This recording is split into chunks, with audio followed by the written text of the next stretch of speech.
Bonjour les amis, vous êtes avec les Gilets jaunes constituants du 91. Aujourd'hui, nous rencontrons le citoyen Alain Lamour, qui est maire de la commune de Lompont-sur-Orge, dans l'Essonne. Bonjour. Et on vient l'interviewer pour parler de son ouvrage. Il est co-auteur des communes et des citoyens. Voilà. Bonjour, citoyen maire. Bonjour. Alors, est-ce que vous pouvez nous parler de cet ouvrage que vous avez coécrit avec Yvan Lubraneski, qui est le maire des Molières, qui est aussi une commune de l'Essonne, et trois autres maires? Eh bien, c'est un livre qui est parti un peu de nos expériences de maire, la façon dont on conçoit la gouvernance, comme on dit.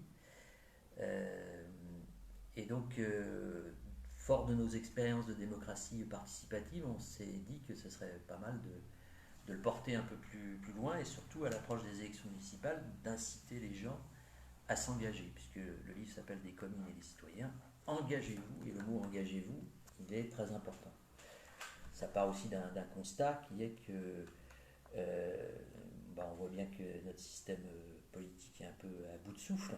Et pourquoi il est à bout de souffle? Certes, parce que les politiques se sont peut-être appropriés le champ politique en excluant les citoyens, mais aussi parce que nous, citoyens, on a laissé ce champ libre à des gens qui nous gouvernent. Et que rien ne changera si chaque citoyen ne se réapproprie pas la politique au sens noble du terme. La politique, c'est pas très compliqué, c'est comment faire pour bien vivre ensemble. Enfin, en tout cas, c'est ma définition à moi. Et donc, si, notamment à l'occasion de ces municipales, les gens ne se réinvestissent pas un peu dans ce champ-là, ça ne veut pas dire qu'il faut y passer tous ces jours et toutes ces nuits, mais ça veut dire qu'on peut s'investir sur des projets, par exemple. Et donc, un projet municipal, ça peut être un moyen de reprendre en main la politique. Par le bas, par l'échelon local? Je dirais pas par le bas, parce que ça fait un peu péjoratif par le bas. Je dirais par la base, par le terrain, Par les ronds-points aussi? par les ronds-points éventuellement, par tout ce qui fait notre vie quotidienne. Après tout, la politique est complètement décriée parce que derrière ce mot-là, on a tout ce qui est, les grands jeux de pouvoir, etc., qui existent. Il ne faut pas non plus se cacher. Mais la politique, c'est pas ça. La politique, je vous dis, voilà, on est un collectif et comment nous, collectifs, on s'organise pour mieux vivre ensemble, tout simplement. Et effectivement, le niveau local est le niveau le plus approprié, puisque au niveau local, notamment dans une petite ville comme Lompont, qui fait 6500 habitants, la plupart des gens se connaissent, on se côtoie, on se voit, on se rencontre, et puis on parle de quoi? On parle de notre vie, de nos problèmes, et comment on pourrait améliorer tout ça. C'est assez étrange, c'est que votre livre, que vous avez donc coécrit avec d'autres maires de France, vous l'avez écrit en même temps que quelques mois, 2, 3 mois avant en fait que les Gilets jaunes arrivent et explosent. Cette énorme respiration démocratique de la base, hein, voilà. Votre bouquin en fait est sorti, c'était décembre, c'est ça? On l'a écrit en décembre, ouais. Et bon, il est sorti, je crois, en février ou mars. Oui, on l'a écrit à ce moment-là. Bon, on peut aussi considérer que c'est un hasard. Non, mais ça veut dire quoi? Ça veut dire que ce mouvement de cette volonté d'impliquer plus les citoyens, elle existe depuis longtemps. Et puis là, on est 5, mais il y a plein d'autres maires qui, au niveau local, travaillent comme ça. Et c'est pas réservé à certains. Et moi, je suis persuadé que de toute façon, maintenant, on ne pourra que faire comme ça. C'est fini le temps où on était élu pour 6 ans et pendant 6 ans, on faisait ce qu'on voulait et on imposait tout du donjon de la mairie. C'est fini ça. Et ça, c'est cette impuissance démocratique du citoyen entre deux élections. C'est bien sûr pour nos députés, pour les présidentielles, pour dans les grandes villes aussi, hein. Il y a ce côté donjon. Je pense à certaines communes très proches de Paris, où des maires ont eu des petits soucis avec la justice récemment. les gars, c'était leur château, enfin leur coffre-fort. Et puis, ils étaient inexpugnables. Ou alors des élections à Évry où il y avait seulement 8% des votants qui votaient, des inscrits qui votaient. Et bah, les gens ne sont pas du tout légitimes, mais ils sont légaux. Alors, ils tiennent, voilà, les successeurs de Valls tiennent Évry. Oui, nous, en tant que Gilets jaunes, on est dégoûtés par ça. Enfin, voilà, c'est quelque chose, on veut tourner la page. Vous pouvez écrire une nouvelle page de l'histoire de France. Et ce qui est intéressant, c'est qu'il y a beaucoup de maires dans tous ces maires qui ont écrit cet ouvrage ensemble. C'est des maires de petites communes, Oui. de la ruralité, en fait, ou de la péri-ruralité. Oui, mais bon, c'est vrai que c'est plus simple de mettre des outils démocratiques de proximité, faire participer les gens. Il faut reconnaître que c'est évidemment plus simple dans une commune de 2000 habitants que dans la ville de Paris. C'est évident que c'est plus simple que dans des petites communes comme les nôtres que dans des plus grosses communes. Mais je pense qu'on y arrive petit à petit et que par le local, après les gens s'intéresseront aussi à un niveau plus large, à un niveau national. Après, les systèmes démocratiques ne sont jamais parfaits, hein, donc, mais on peut faire nettement mieux, ça c'est sûr. C'est une évolution. On est, comme disait notre citoyen président, en marche. En marche vers la démocratie directe. C'est une évolution à condition que les gens s'engagent aussi, hein, parce que c'est pas forcément aussi simple. Et puis moi, je comprends parfaitement quand on a sa journée de travail dans les pattes, on n'a pas envie de ressortir, aller à la réunion sur le projet bidule ou machin dans sa commune, parce que on veut profiter de sa famille, on veut se reposer, etc. Ça, je le conçois parfaitement. On le conçoit parfaitement. Mais quand on si, ouvre des ronds-points, quand on ouvre des péages aussi, qu'on rend gratuit ce qui a été volé au peuple français, on le conçoit complètement. Mais après, les gens ils font un sourire et puis ils voient qu'on travaille pour le bien commun et puis que c'est une dynamique, etc. Donc cette dynamique, cet élan, il existe. Déjà dans les Gilets jaunes, c'est des gens qui travaillent pour le bien commun, pour améliorer les solutions. Des gens souvent qu'on la corde autour du cou et qui sont passés à un échelon supérieur en fait dans la revendication. Alors cet ouvrage, c'est un recueil d'expériences qui ont été lancées Absolument. Au niveau local et qui marchent au niveau local.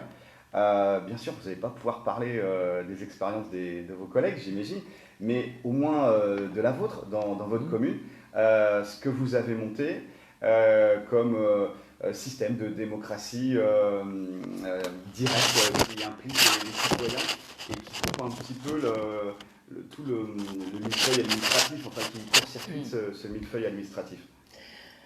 Nous, à Lampont, on s'est beaucoup inspiré de ce qu'a fait Joe Spiegel, qui est maire de Kigersheim, ça doit être en Alsace, qui est une ville de 11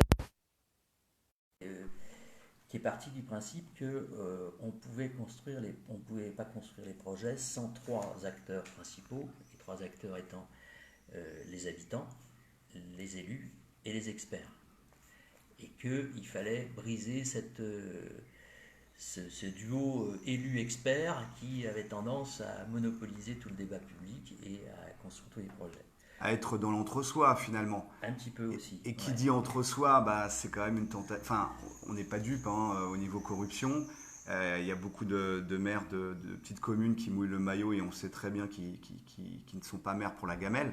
Mais sur d'autres tailles d'agglomération, on sait très bien qu'il y a des carrières politiques qui se font. Oui, il y a des carrières politiques, bien sûr, mais bon. Et là, c'est la gamelle, parce que c'est du gros pognon. Il y a des... Excusez-moi d'être un petit peu vulgaire, mais il y en a qui conçoivent la carrière politique comme un enrichissement personnel. C'est pas du tout le bien commun.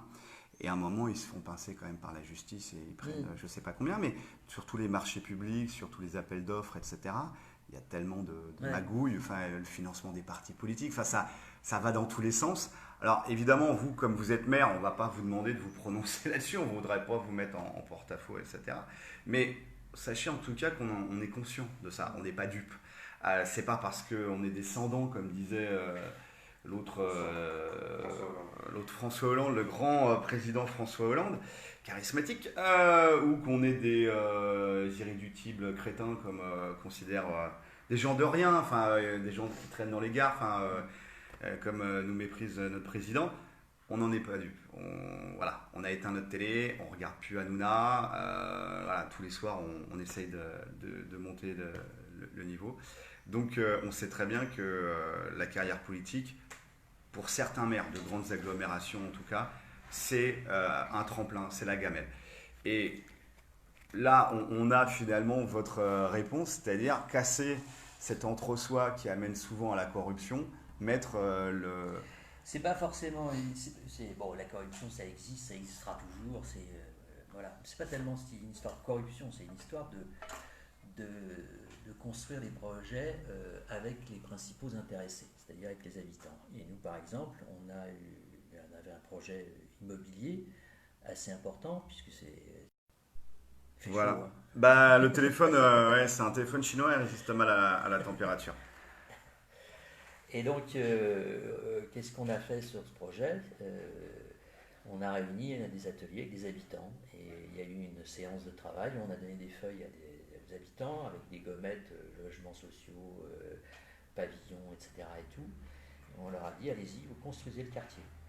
Et il y a eu 8 projets qui sont sortis, 8 projets très différents d'ailleurs, qu'on a confiés à un architecte, l'expert, le fameux expert, qui est important parce qu'on ne peut pas faire n'importe quoi non plus, hein. C'est quand même des sujets très techniques. Et l'expert a fait la synthèse de tous ces 8 projets et il en est ressorti le dessin du quartier. Voilà. Donc c'est un exemple de co-construction. Et moi, nous, quand on est parti sur ce sujet-là, on ne savait pas où on allait, hein. On a lancé ça, on prenait même un risque, le risque de déboucher sur je ne sais pas quoi, mais bon. Et on s'est aperçu qu'en fait, mais c'est pas étonnant. Voilà, c'était encore la température du portable. Là. Les portables chinois, c'est pas ça. Donc c'était l'intelligence collective. C'était l'intelligence collective et c'est un projet qui a gagné en qualité. Parce que il y a des gens qui ont dit tiens, là-bas au bout, il y a ce vieux noyer, il faut le garder parce que c'est l'image du quartier. Enfin, c'est un exemple parmi d'autres. Mais on a montré qu'à plusieurs, on est plus intelligent et à plusieurs, on est plus créatif. En revanche, la limite, c'est le temps. Les journées, elles n'ont que 24 heures. Et sur une commune, il y a plein de trucs à gérer. Donc il y a des choses on ne peut pas tout faire non plus en participatif, sinon on ne dort plus, hein. Et donc c'est la limite de la démocratie participative, le temps, pour tout le monde, hein. Vous dites démocratie participative, nous on dirait plutôt démocratie directe. Ouais. Mais en fait, au départ, vous aviez un cahier des charges, c'est-à-dire que vous deviez construire combien de logements? C'est pas tellement comme ça que ça se définit. Les projets immobiliers, on voit combien ça coûte. Et évidemment, les promoteurs, ils ne bossent pas gratuitement. Donc, en fonction de combien ça coûte, ça détermine le nombre de logements. Alors, il y avait une base, hein. On savait qu'on était autour de 270 logements, ce qui est important. Et au final, on est arrivé à 340 logements. Ça paraît étonnant, mais pourquoi on arrive à 340? C'est parce que le projet a gagné en... Toujours sous problème de température et de portable, hein.